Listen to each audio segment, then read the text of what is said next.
Hello, it's Kit Allowitz with another Leadership Journey video segment.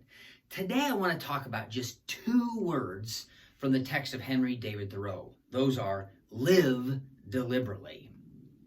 And specifically, I want to talk about live deliberately by lead principles. Now, recently, in preparation for the May 2021 summit, where several outside speakers addressed us, all of the speakers asked me a little bit about our leadership journey and tried to describe it. I have found that the best way to describe our leadership journey is to simply send them the 72 card deck package that we've gotten from the lead principles. Now, what has become clear to me is simply this. On the far side of complexity, what we seek as individuals, teams, functional groups, cross-functional groups, and as an organization is simply what is contained in the 72 principles in the lead principle program. Ways of being that simply add wisdom to our lives and meaning to our intentions. Now, I also recently had an employee who just joined our organization who really wanted to get involved in the leadership journey. I was telling him about the best way to get a flavor of the journey is for me to send him his own deck of the 72 cards that we have. He then asked me kind of an intriguing, cool question. He said, "Are the cards like affirmation cards?" And at first, I wanted to say no. But as he described his daily routine of getting up early, working out, and where he reads and internalizes positive wisdom each day before he begins his day, it occurred to me, yes, that is what we are doing, or what we do also. We read, we internalize, we integrate, we institutionalize the 72 principle lead cards as affirmations for habit, as our own operational versions of excellence in order to get to predictable outcomes and results. An affirmation is simply an emotional support or encouragement of some sort or fashion. So I want to thank you, Nate, for the corollary that you helped me build that day. So yes, the 72 cards represent our instated intentions, actions, and behaviors needed for us individually and organizationally to become a well-oiled machine, and preeminent on the far side of this for our customer. Okay, so 72 principles, and now back to the Henry David Thoreau words on live deliberately. Now, as most of you have almost certainly heard me go on and on and on before, the two Henry David Thoreau words are a part of a much larger quote by Henry. In fact, it's my favorite quote of all time, and it goes something like this. "I went to the woods because I wished to live deliberately, to front only the essential facts of life and see if I could not learn what it had to teach, and not, when I came to die, discovered that I had not lived.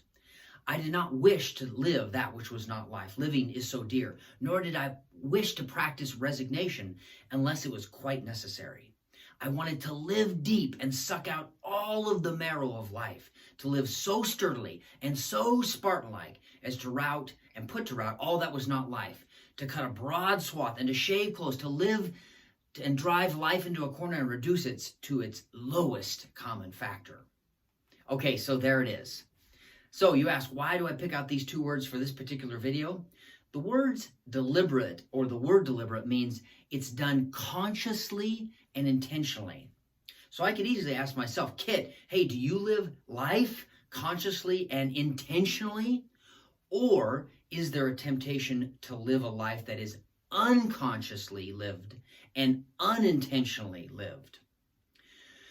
It seems like we get so busy in the fray of life that there's an extreme temptation for us to focus or to form unconscious habits.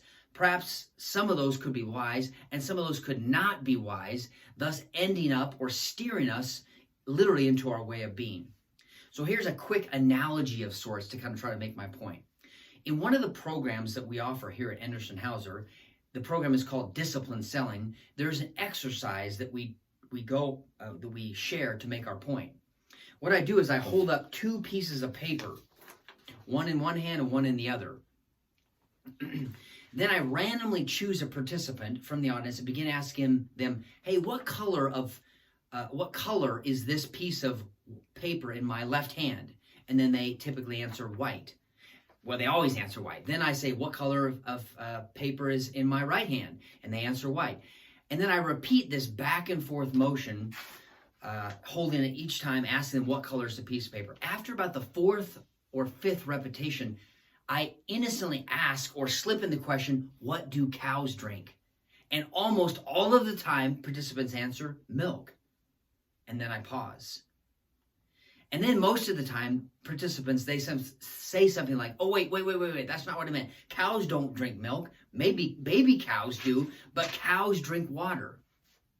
So my point is, we are pattern-seeking machines, creatures, and habits of nature.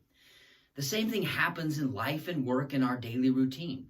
We quickly form habits in how we think, what we say, how we behave, how we think through problems and challenges, etc. And if we're simply not careful and intentionally conscious and intentionally deliberate, all of a sudden we are doing things unconsciously and unintentionally. And that may not always be bad, and it may not always be good. If it's driven by principle, by lead principles, then the habits that we form, they can become, or the outcome is predictable. Just like gravity, principles are there and the law is undeniable. If not driven by principle, by lead principles, the outcome, the predictable nature of the results we get can be far less. If we, in living deliberately, consciously, and intentionally for ourselves and others, for the customer and for everyone else around us, there is something pretty darn band-breaking, neurologically band-breaking about that. So break the bands. My invitation to you is this. With your buddy this week, think about where you might be choosing answers and ways of being that are like answering, what do cows drink? Oh, they drink milk, when in fact, cows don't drink milk. Be clear on what patterns you have that are serving you, that are led by principle versus those that you might need to stop and start doing something different, wiser for yourself, for others, and for our customers on our stalwart march to preeminence. I'm Kit Allowitz, and we'll see you next time.